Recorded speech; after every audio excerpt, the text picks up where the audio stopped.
Humihingal si Zoe na makapasok na sa loob ng unit. Saktong kakalak lamang niya sa pinto ng kanyang kwarto nang tumawag si Lucas at pinagbibihi siya dahil sa labas raw sila magdi-dinner ngayong gabi. Bigling nawala ang lahat ng takot niya, knowing na makakasama niya ngayon ang lalaki. Noong isang araw kasi ay madaling araw na itong umuwi dahil maraming pasyente sa ospital. Tuwing hindi umuwi ng bahay si Lucas ay hindi siya mapanatag. Para na siyang isang may bahay na palaging nakaantabay sa pag-uwi nito. Ayaw naman niyang maging clingy. It's just that nasanay na siyang palagi silang magkasama. At gusto niya ang pakiramdam na nakikita niya ito palagi. Feeling niya, pinaka-safe siya sa piling nito. Nag-aalala na nga siya. Alam naman kasi niyang darating rin ang araw na kailangan na niyang umalis sa condominium ni Lucas. Hindi naman kasi habang buhay ito. At iniisip pa lamang niya iyon ay parang na nagsisikip ang puso niya. Habang tumatagal kasi ay mas lalong tumitindi ang nararamdaman niya para rito. Kahit anong gawin niyang pigil sa kanyang sarili, ay hindi niya mapigilan ang damdaming hindi ma-in love dito. As days go by, palalim ng palalim ang feelings niya. Noong umpisa, inakala niyang physically attracted lamang siya rito. Or labis siyang nangungulila kay Desmond. But lately, mabanggit lang ang pangalan ni Desmond ay nasusuka na siya. Niayon na nga niyang makita ang dating asawa. Tuluyan ang napalitan ng labis na pagkasuklam ang pag-ibig na nararamdaman niya para dito. Masayang malaman na nakalaya na siya sa kanyang kahibangan kay Desmond. Ngunit mukhang problema rin naman itong kinasasangkutan ng puso niya ngayon. Pagod na siya sa panlilimos ng pag-ibig. At sa tingin niya kay Lucas ay mukhang ganoon rin ang mangyayari kapag pinayaan niya ang kanyang puso na umibig ng tuluyan dito. It's very tiring. Ayaw na niya ng ganoong pakiramdam. Gusto niya kapag magmamahal siyang muli ay yung smooth sailing lang. Yung mas mahal siya ng lalaki kesa ako itong parang palaging nagmamakaawang mahalin ako. Deserve ko rin naman ng lalaking totoong magmamahal sa akin. Hindi yung magugustuhan lamang ako dahil sa pera o dahil kamukha ko ang yumao nitong asawa. Nakatakda na nga yata siyang maging single habang buhay. But for the meantime, enjoy na lang muna niya kung ano ang dumarating. Hindi na muna siya mag-iisip ng kung ano-ano. Isa pa, wala na naman si Clara. Baka naman may pag-asa pang matutunan siyang mahalin ni Lucas, hindi bilang kawangis ng asawa nito, kundi bilang si Zoe. Napapabuntong hiningang pumasok siya sa loob ng banyo at naligo habang iniisip ko ano ang maganda niyang isusuot para sa dinner nila ni Lucas. Yung black dress na very sexy kaya. May mga sequence yun, kaya I'm sure kabog ang ibang babae sa restaurant sa bihis kong yun. Nangingiting sabi niya sa sarili habang ini-imagine ang magiging reaksyon ni Lucas mamaya kapag sinundo na siya rito. Oo nga, at isa lamang siyang replika ng pumano nitong asawa. Ngunit sisikapin niyang higitan ito. Hindi man maging sila ng totohanan ni Lucas, gusto niyang mag-iwan siya dito ng marka kahit na paano. Sa kabilang banda, "Hey, magdi-dinner lang tayo. Wala tayong party na pupuntahan." May pagkadisgusto ang anyong sabi ni Lucas sa kanya nang tingnan siya nito mula ulo hanggang paa. Hinawakan pa nito ang mukha niya at parang inis na pinahid ang pulang-pulang niyang lipstick. "Saka, bakit ang kapal-kapal na naman ang makeup mo? Ibagay mo nga sa okasyon ng ayos mo. Hindi ka tinuruan ng magulang mong..." Pinutol nito ang sasabihin at napatitig na lamang sa kanya. Nag-effort siya ng husto. Yun pala ay puros pamimintas lang ang aabutin niya sa lalaking ito. Hindi na lang sana siya nag-ayos. Parang batang nagdadabog na bumalik siya sa kanyang kwarto para magpalit ng damit. Akala pa naman niya ay magugustuhan ni Lucas ang sexy outfit niya. Pero sa halip na paghanga ay pinagtawanan pa siya nito. Mukha raw siyang Belyas sa napaka-OA sa ayos niya. Isang simpleng blue dress na lamang ang isinuot niya. Simpleng pink lipstick lamang ang ginamit niya. Eyeliner at manipis na blush on. Inilugay na lang niya ang buhok. Nang muling lumabas ng kwarto, ay napansin niyang parang nagbato-balani sa kanya si Lucas. Wala naman siyang narinig na papuri dito, kung kaya't hindi niya alam kung nagustuhan ba nito ang itsura niya or hindi. Hanggang sa makasakay sila sa kotse ay tahimik lang ito, ni hindi niya mabasa kung ano ang nasa isip. Habang ako ay napaka-transparent ng nararamdaman. Sinisikap ko namang itago ang feelings ko, ngunit hindi yata ako magaling pagdating sa pagtatago ng damdamin. Feeling niya, nakakahalata na ito sa kanya. "Ang tahimik mo, parang sa lamay ang punta natin, hindi dinner." Kanina pa kumakalamang sikmura ko. Hindi ako nagmeryenda para makakain ako ng husto. Mabilis siyang nilingon ni Lucas. Pwede bang manahimik ka muna, Zoe? Maganda ka na sana eh. Kaso nakaka-turn off yung katabilan mo. Singhal nito sa kanya. Talaga? Bakit? Dahil hindi ganito ang asawa mo? Bahagya lang siya nitong tiningnan pero kita niya ang galit sa mga mata nito. Saka walang imik na pinasibad ng mabilis ang sinasakyan nila. Bahagya pa siyang napatili. Alam niyang doon ibubunto ng lalaki ang inis na nararamdaman. Hinto mong sasakyan! Sigaw niya. Hindi na ako sasamang mag-dinner kung papano naman ako sa nervyos. Inis na sabi niya rito. Actually, naiinis siya dahil pakiramdam niya ay pinipilit siya nitong gayahin, pati kilos at pananalita ni Clara. Ano bang akala nito sa akin? Isang manikang desusi? Mabilis na nagpreno ng sasakyan si Lucas at muntikan pa siyang mauntog. Mas lalong tumindi ang inis na nararamdaman niya. Galit na bumaba siya ng sasakyan nito. Hinihintay niyang pigilan siya ni Lucas, ngunit wala itong kibo sa kinauupuan nito. Parang gusto na niyang pagsisihan na bumaba siya ng kotse. Ngunit nandito na siya, kaya kailangan panindigan ko na. Nang mga sandaling yon, ay hindi niya alam kung saan siya pupunta. Bigla niyang naisip si Desmond, kung kaya tinawagan niya ito. Hello, Desmond? Clara? Anito ang bahagyang natigilan. Are you crying? Pwede ba tayong magkita ngayon? Halos paanas lamang na tanong niya rito. Naiinis talaga siya kay Lucas. Ni hindi man lang siya nito pinigilan, kaninang bumaba siya. Talagang wala man lang itong pagpapahalaga sa kanya. Hey, Clara, what's wrong? Narinig niyang tanong ng nasa kabilang linya. Bakit napatawag ka? Pwede mo ba akong samahan ngayong gabi? Nang may makita siyang taxi ay kaagad na sumakay. I'll message you kung saan tayo magkikita. Aniya rito. Kinabisado niya ang numero ng telepono ni Desmond, saka ini-off na ang kanyang phone para hindi na malaman pa ni Lucas kung nasaan siya. Sa totoo lang, hindi niya alam kung saan siya pupunta ng mga oras na to. Talagang biglang sumabog lang ang galit niya kay Lucas kanina. Idagdag pa na may period siya ngayon, kaya mas mabilis na mag-init ang ulo niya. Damn! Sunod-sunod na pinalo ni Lucas ang hawak na manibela. Kanina pa niya hinahanap si Zoe, ngunit hindi niya alam kung saan ito nagpunta. Hindi na niya ito matrack kung nasaan man ito ngayon. Next time, magpapagawa siya sa mga tauhan niya ng tracking device na kahit naka-off ang phone ito or kahit nasaan ito, mahahanap pa rin niya ang location ni Zoe. Isinuklay niya ang kanyang isang kamay sa buhok. Nai-stress na siya.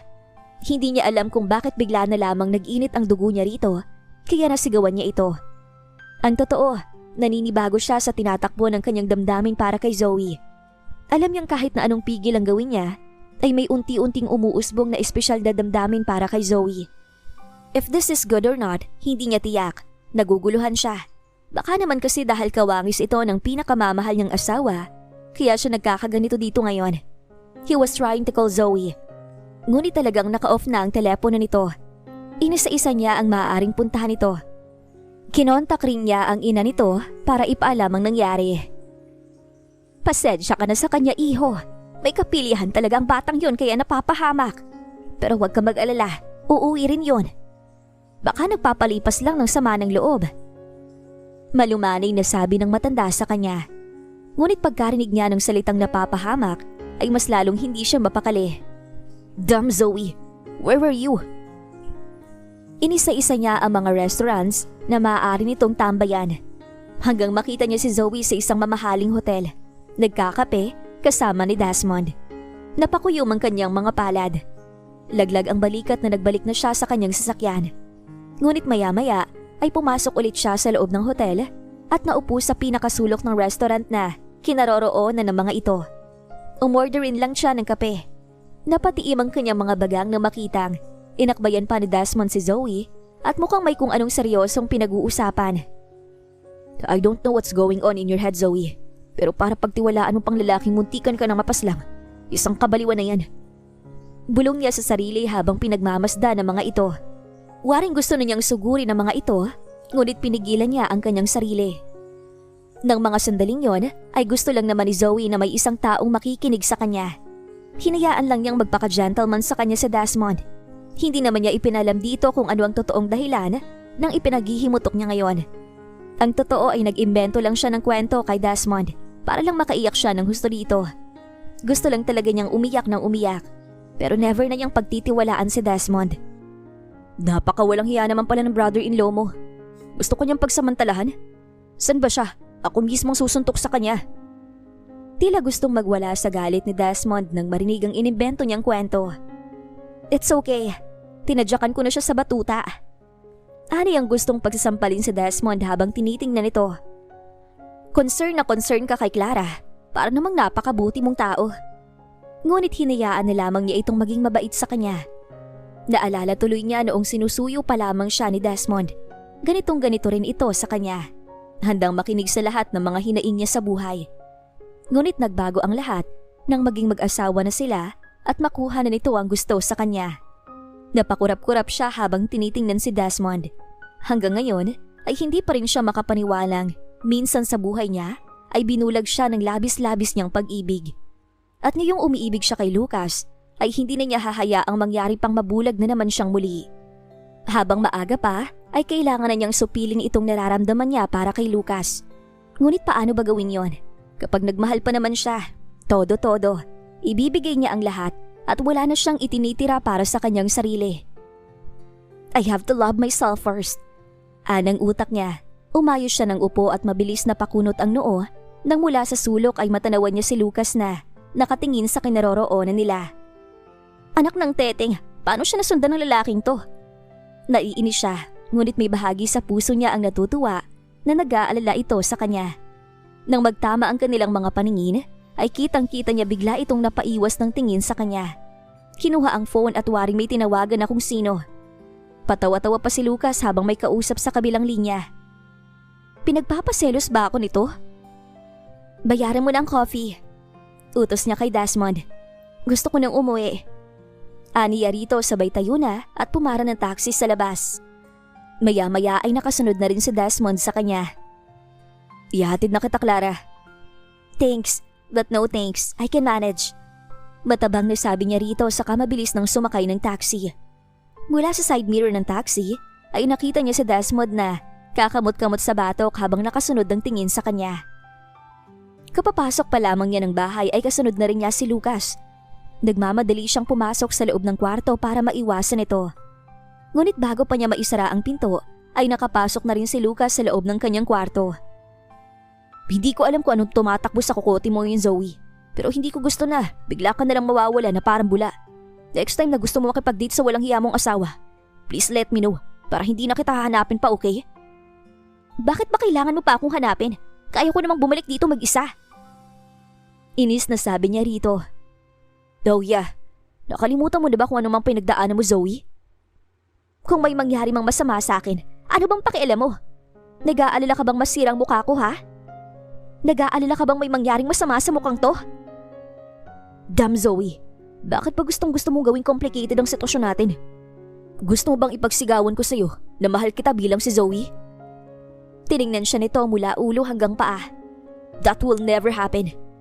Paalala nito sa kanya. Pinigilan niyang pumatak ang kanyang mga luha kahit na ang sakit-sakit na mga sinabi nito sa kanya. Wow! Ako pa ngayon ang lumalabas na umaasa? Lucas, ito rin ang itatak mo sa utak mo. Mariing sabi niya. Ramdam niya ang pangangatal ng kanyang buong katawan sa labis na sakit na sinabi nito. Kahit pa ulit-ulit ang saktan ni Desmond, siya pa rin ang lalaking sinisigaw ng puso ko. Kaya tigilan mo ng paratang sa akin na umaasa ako sa'yo. Oo, gwapo ka. Pero pwede ba? Hindi lahat ng babae magugustuhan ka. Yung nangyari sa atin, believe me, habang nakikipagsalo ako sa'yo, si Desmond pa rin ang laman ng utak ko. Pagsisinungaling niya rito. Now, will you please leave my room? Ilang sandaling hindi kumibo si Lucas. Nakatitig lang ito sa kanya na waring tiyakin ang katotohanan ng mga sinabi niya. May pait sa mga labing ngumiti ito. Then we're good. At least malinaw sa ating dalawa kung ano lang tayo. Ano ba tayo, Lucas? Fun buddies? Tinitigan siya nito. Bahagya siyang natawa. Yeah, fun buddies. Hindi ito umimik ngunit laglag ang mga balikat na lumabas na ito ng kanyang kwarto. Nang tuluyang mawala sa paningin si Lucas, ay sunod-sunod na pumatak ang kanyang mga luha. Fun buddies? Peste ka, Lucas! Sa kabilang banda, nagpasya siyang kalimutan na lamang itong nararamdaman niya para kay Lucas. In the first place, ay hindi naman ito kasalanan kung wala itong nararamdaman para sa kanya. Sa katunayan, ay malaki ang utang na loob niya rito. Kung hindi dahil kay Lucas ay baka matagal na siyang wala sa mundong to. Hindi nga siya nito pinilit na magsalo sila. Kaya ano nga bang pinaghihimutok niya? Naging honest lang naman si Lucas ng tunay nitong nararamdaman. Init lang talaga ng katawan ang namagitan sa kanila. And at least, naging honest ito sa kanya. Hindi tulad ni Desmond na binobola-bola lamang siya para makuha ang gusto nito sa kanya. Maaga siyang bumangon para maghanda ng almusal nila. 7:00 ay gising na rin si Lucas. Ipinatong niya sa mesa ang nilutong sinaing na isda, itlog na maalat, fried rice at sunny side up egg. I'm sorry sa tantrums ko kagabi. May period kasi ako kaya... Napakibit-balikat siya. Alam mo naman ng mga babae, tinotoba kapag nagkakaroon ng buwan ng dalaw. Pilit ang mga ngiting sabi niya rito. Hindi pa umimik ang lalaki. Humila siya ng silya at naupo. Galit ka ba? Alam ko namang akong lumapit sa'yo para humingi ng tulong kaya nagagalit kang. Hindi ako masyadong nakikipag-cooperate sa'yo. Yung kay Desmond, tinawagan ko siya dahil... Kalimutan mo nang nangyari kagabi, Zoe. Matabang na sagot nito sa kanya. Naalis nga pala ako. 4 days ako mawawala. Kaya sana, huwag kang gagawa ng kahit na anong bagay na ikakapahamak natin pareho. As much as possible, iwasan mo munang makipagkontak kahit ng kanino. Kung maaari, magstay ka na lang muna dito sa bahay. May mga ikakabit rin akong kamera sa may pinto para kahit paano, sigurado akong walang ibang pumapasok dito. Sabi nito sa kanya. Saan ka pupunta? Halos paanas lamang na tanong niya. May mahalaga kaming aasikasuhin ni Felicitas. Biglang napaangat ang mukha niya at para may kung anong dumagundong sa puso niya nang marinig ang pangalan ng babaeng matagal na niyang kinaiinisan. Kasama mo si Felicitas ng 4 days? Alam niyang wala siyang karapatang magselos, ngunit halatang halata iyon sa tono ng kanyang pagtatanong. OMG, kakalimutan na nga pala niya ang damdamin niya para dito. Pero day 1 pa lang ay parang susuko na siya. Pilit ang mga ngiting pinakawalan niya ng maisip na mainam na ngayon pa lang ay matanim na sa utak niyang wala talaga siyang pag-asa dito. Sa bagay, maganda naman talaga si Felicitas. Aniya rito. Business ang lakad namin, Zoe. Pagtutuwid nito sa sinabi niya. Talaga? Business lang? Kumunot ang noo nito sa kanya. Ano bang akala mo sa akin? Hindi ko gustong babaeng yun, okay? Kahit paano, ay naibsa ng bigat ng kaloobang nararamdaman niya.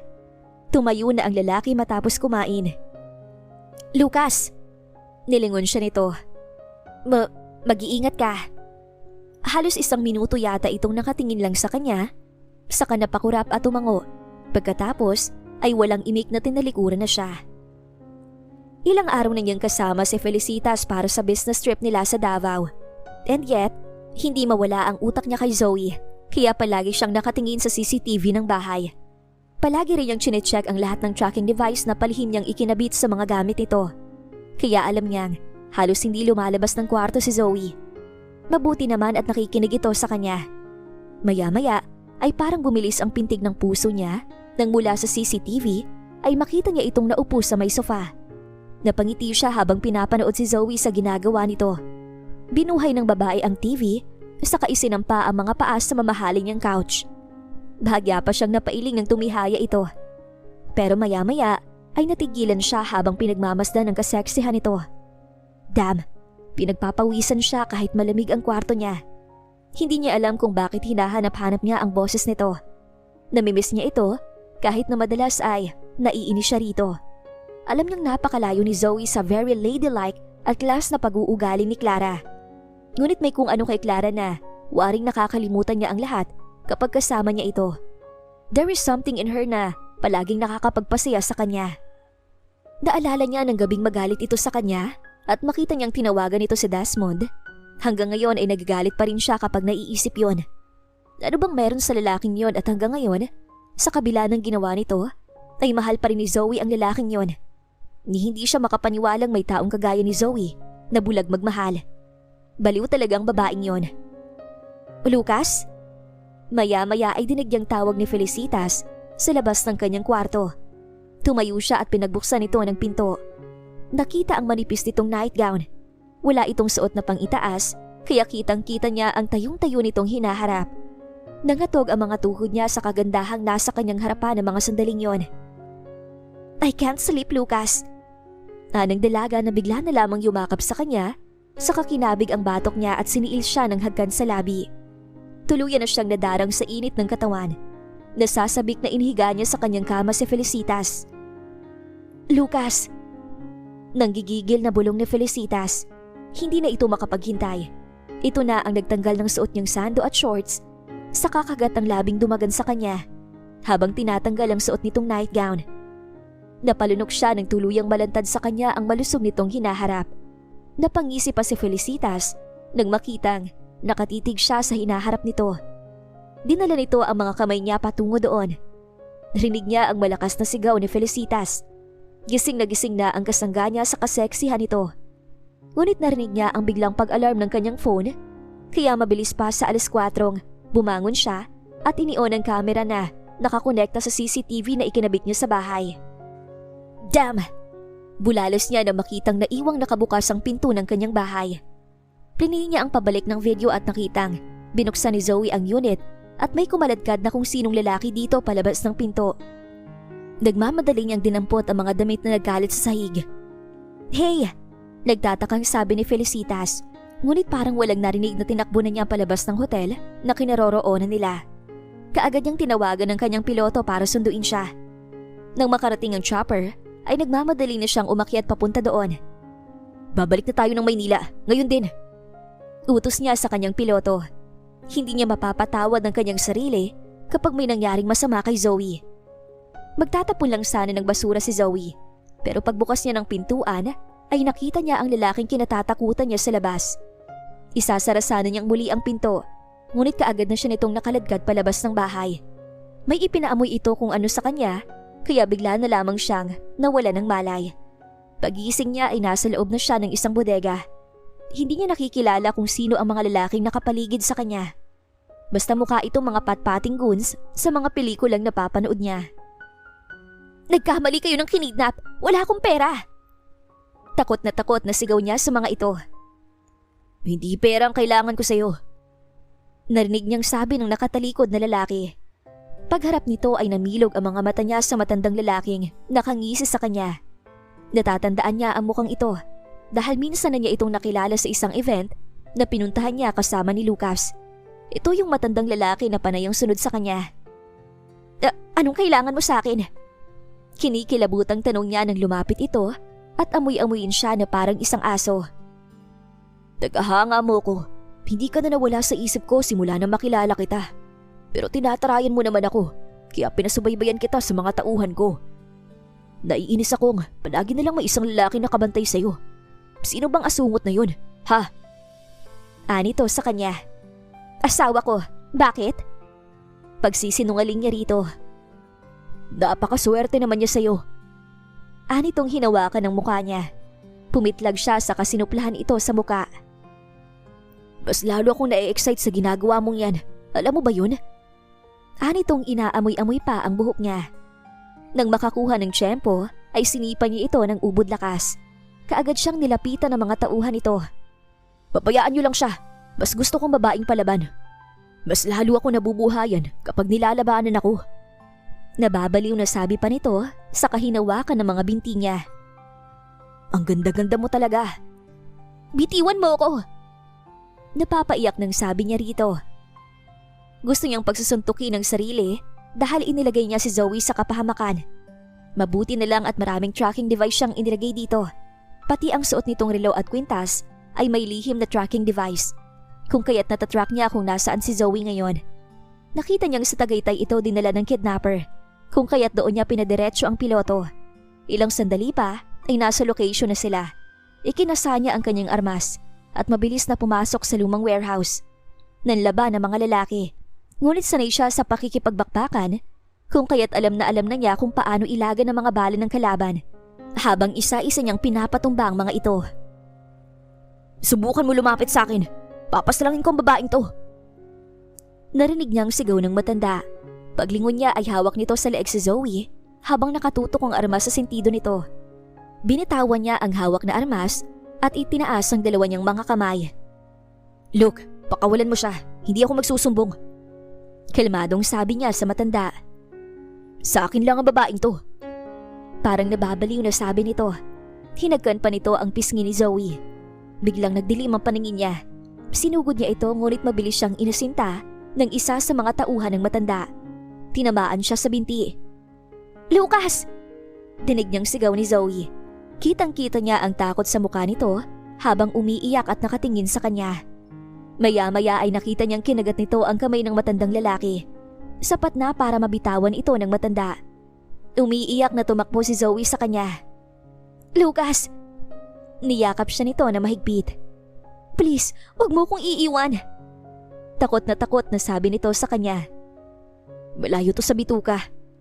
Pabiro pa niyang sabi dito. Napansin niyang nakatutok na sa kanila ang armas ng matanda. Ngunit bago pa nito iyon maiputok, ay pinatamaan na niya ang kamay nito. Dahilan para mabitawan ang hawak na armas. Nagmamadali siyang tumayo at iginapos ang matanda. Sa katiniyak na hindi rin makakalaban pa ang mga tauhan nito. Pansin niyang tulala lang si Zoe habang pinanunood siya sa ginagawa. Nang matapos maitali ang mga ito, ay tinawagan niya ang pulis na kasamahan rin niya sa underworld para i-report ang pangyayari. Saka tumawag ng ambulance sa kanyang ospital para sunduin siya ng mga ito. Kaagad niyang niyakap si Zoe na makitang takot na takot pa rin ito. "It's all right." Niyakap niya ito na mahigpit at hinagkan sa noo. Damn, munti ka nang may mangyari kay Zoe. Hindi niya mapapatawan ng kanyang sarili kapag nagkataon. Hindi niya papayagang may mawalang muli na mahalagang tao sa buhay niya. Na-realize niya kung ano itong nararamdaman niya para kay Zoe. "I am falling in love with her." Hindi makapaniwalang sabi niya sa sarili habang tinitingnan ito.